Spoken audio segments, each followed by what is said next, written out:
আসসালামু আলাইকুম, welcome back to my channel recipes by Kajal. আজ আপনাদের সাথে শেয়ার করব খুবই সিম্পল একটি রেসিপি। সেটা হচ্ছে পুঁইশাক পাতা দিয়ে মলা শুটকি দিয়ে ভাজি। তো সেই জন্য আমি আমার বাড়ির আঙিনায় কয়েকটা পুঁইশাকের চারা লাগিয়েছি।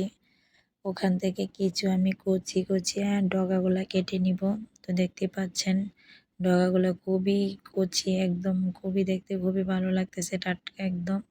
তো আমি এই টাটকা ডগাগুলাকে এখন সুন্দর করে আমি আঁশ ছাড়িয়ে পরিষ্কার করে এগুলাকে আমি কেটে নিব। তো পুঁইশাকের আঁশ থাকলে খেতে খুবই বাজে লাগে, সেই জন্য আমি সুন্দর করে এইভাবে এক এক করে আঁশগুলা ছাড়িয়ে সুন্দর করে এগুলাকে আমি কেটে নিব। তো দেখতেই পাচ্ছেন আমি এইভাবে সুন্দর করে কেটে নিয়েছি। কেটে ধুয়ে আমি সুন্দর করে পরিষ্কার করে রান্নাতে চলে যাব। তো এখানে চুলার মধ্যে আমি একটা কড়াই বসিয়ে দিয়েছি। কড়াইয়ের মধ্যে আমি দিয়ে দিব সামান্য কিছু সয়াবিন তেল। সয়াবিন তেল দেওয়ার পর আমি এর মধ্যে দিয়ে দিব পেঁয়াজ কুচি, দিয়ে দিব রসুন কুচি, দিয়ে সুন্দর করে আমি এটাকে নাড়াচাড়া করে দিব যতক্ষণ পর্যন্ত এটা লাল লাল না হয়ে যায়। তো এইভাবে কিছুক্ষণ নাড়াচাড়া করার পর এটা একদম লাল হয়ে আসলে আমি এর মধ্যে আগে থেকে পরিষ্কার করে ধুয়ে রাখা কয়েকটা মলা শুটকি আমি এর মধ্যে দিয়ে দিব। তো আমি আমার পরিমাণ মতো নিয়েছি, আপনারা আপনাদের পরিমাণ মতো নেবেন।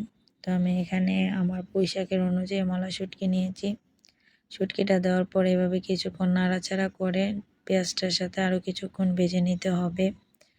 তো এটা ভাজলে শুটকিটা এরকম আস্তা থাকবে, খেতে খুবই ভালো লাগবে, তরকারিতে ফ্লেভার আসবে খুবই সুন্দর। তো কিছুক্ষণ ভাজা হয়ে গেলে আমি এর মধ্যে দিয়ে দিব 1 চা চামচ লবণ, দিয়ে দিব 1.5 চা চামচ মরিচের গুঁড়া, 1 চা চামচ হলুদের গুঁড়া, দিয়ে আমি এটাকে সুন্দর করে নাড়াচাড়া করে সবগুলো উপকরণ একসাথে মিশিয়ে দিব।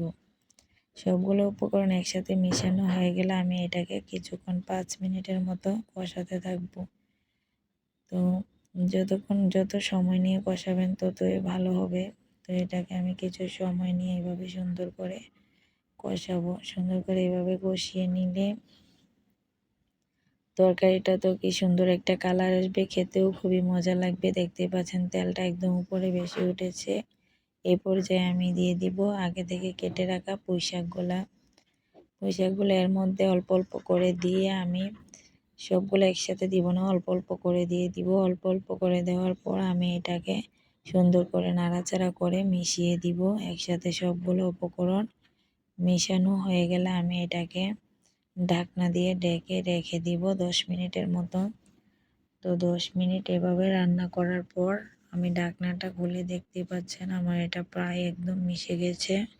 পুঁইশাকের পাতাগুলো প্রায় একদম অল্প হয়ে গেছে মিশিয়ে। তো আমি এটাকে আরও নাড়াচাড়া করে দিব সুন্দর করে, আবারও সবগুলো উপকরণ একসাথে মিশিয়ে দিব।